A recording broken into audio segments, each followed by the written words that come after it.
The White House statement comes amid mounting pressure on law enforcement authorities to treat last week's deadly shooting in Atlanta of 8 people, including 6 women of Asian descent, as a hate crime.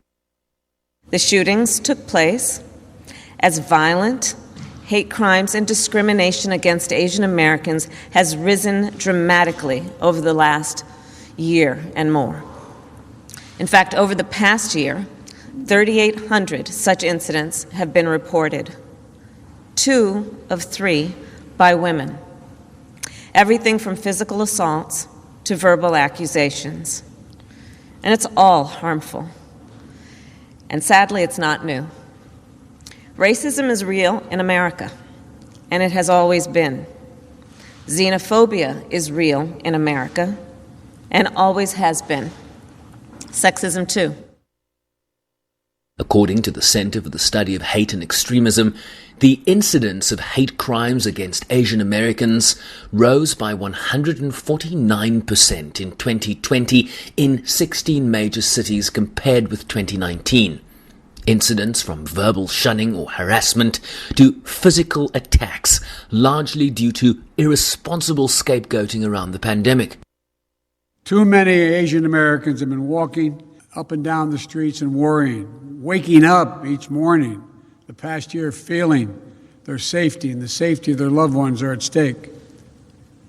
They've been attacked, blamed, scapegoated, and harassed.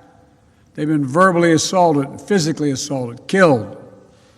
Documented incidents of hate against Asian Americans have seen a skyrocketing spike over the last year, let alone the ones that happened and never get reported.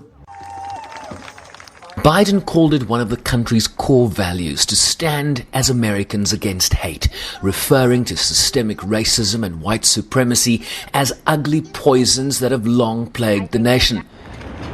A sentiment echoed more broadly at the United Nations. Our duty as responsible global citizens is to eradicate it.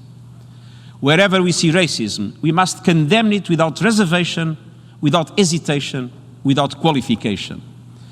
And this includes looking into our own hearts and minds. Each of us needs to ask, am I and my society racist? And what must I do to correct it?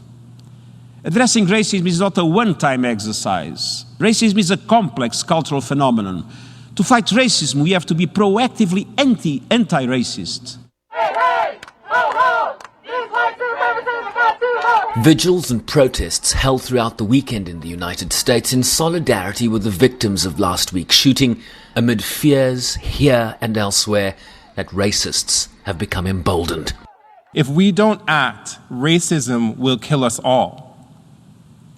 We have to understand and acknowledge that these systems, these incredibly powerful structures that govern the way we operate, are based on this idea.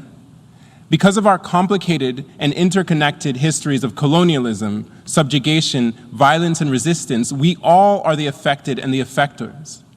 We all share the responsibility of making sure that the ways in which racism shows up in our systems, explicitly and implicitly, are seen, confronted, and checked, so that we can use our energy for bolder and brighter pursuits.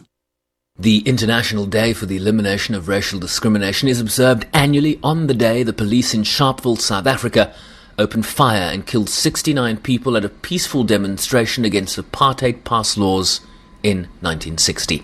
Sherwin Briceby's SABC News, New York.